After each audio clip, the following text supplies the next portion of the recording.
I'm Tom, and Dmitry Bivol has vacated his WBC title. Now, I think a lot of us saw this coming. I certainly saw this coming. Anyone saying that he's ducking Benavidez, I just don't believe that, right? Yes, Benavidez has been elevated to the champ, but I think Maurizio Sulaiman enforcing that fight is a dickhead move in the first place. I hate the WBC. I think it's such a bad governing body, and it's a shame because the history in the WBC, the reality of it is that should be the most sought after, the most guarded, and the best bout in boxing. But in reality, because it's run by a dickhead, it's just a money grabbing scheme, and that's what. This is the truth behind a lot of the bouts in boxing today. They're just money schemes. It's not about having the best fighter at number one and honouring boxing. It's just about how much money can I get my hands on. Look at Wilder when he was WBC champion in the heavyweight division. Go back and look at his run of fights, his string of fights. Nothing was really enforced. He managed to climb back up really quickly. It's just... But they got their money, so they don't care. And I think that's fundamentally the problem with a lot of boxing now. And that's why there's a space for something like TKO boxing, Dana White's boxing league with Turki Al-Sheikh to come in. That's why there's space for this. There's that space for this as a gap because of the bottom line being these companies want their money. These organisations and sanctioning bodies want their money. So much so, they're willing to sacrifice the kind of honour of boxing. But that's enough of a rant about the WBC. Let's talk about the fact Bivol dropped the belt. This is to honour the trilogy. We now know we're going to get a trilogy between Bivol versus Beterbiev.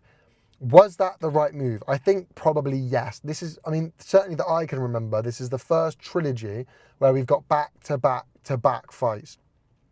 Normally there's a gap between one and two and three, and sometimes all of them. You look at, again, the Wilder Fury, there was that gap. These trilogies usually have gaps because I think ultimately you're not going to see kind of the same outcome. Oh, sorry, you're not going to see a kind of a different outcome, right? Once you've seen it once and twice, you can kind of get a feel for it. I tend to think, give both fighters that time to go away, work on whatever they need to work on, have a couple of fights, or maybe just the one fight and another training camp, preparing for something different and get another win of their belt, and then you revisit it. Give them that time, but we're not going to see that. And I think, typically, there's a reason we don't see that. I think there's a reason. I think that is the better way of doing it. Having another fight camp in between, having a different opponent to prepare for, so you're not got a mental fatigue and time to analyse it and work on things. That's, in my opinion, a better way of doing it, a better strategy, right? But we're not going to see that. And the reason we're not going to see that is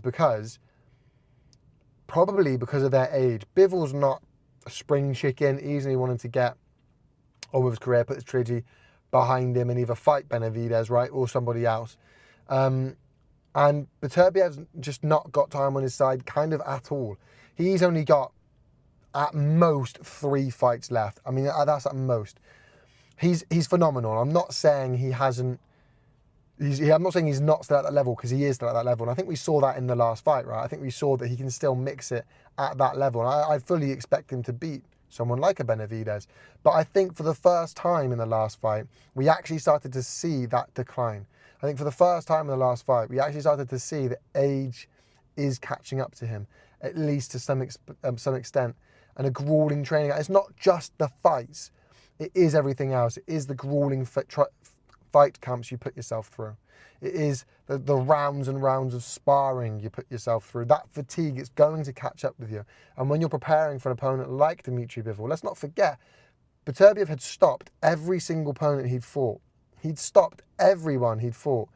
He fights Bivol and in 24 rounds couldn't even knock him down. This just shows the calibre of opponent he's having to prepare for. And I think he's not got that long left. And the longer you leave it, the more in Bivol's kind of favour it's going to tilt. So the right thing for Bivol to do was to go, look, I'm going to relinquish his belt. And it doesn't need to be for undisputed again. We've seen it. They've both been undisputed. Bivol's been undisputed. Beterbiev's been undisputed. They've both done it now. They've both sort of taken each other's O's and given each other undisputed.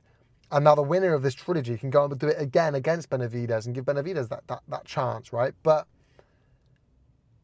it kind of needs to happen a lot. I'm going to go in there, I'm going to honour just like Beterbiev rematched me, I'll rematch him. We'll have this trilogy. And from there, we'll build our career onwards. I think it was the right decision.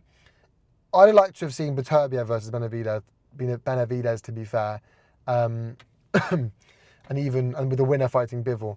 Or Bivol versus Benavidez. That fight's definitely there to be made. But as of right now, the right decision has been made. It needs to be Bivol versus Beterbiev 3. People, let me know your thoughts in the comment section down below. Thank you so much for watching. As always, make sure you leave a like, a comment, subscribe. You know how all this stuff works, people. Peace.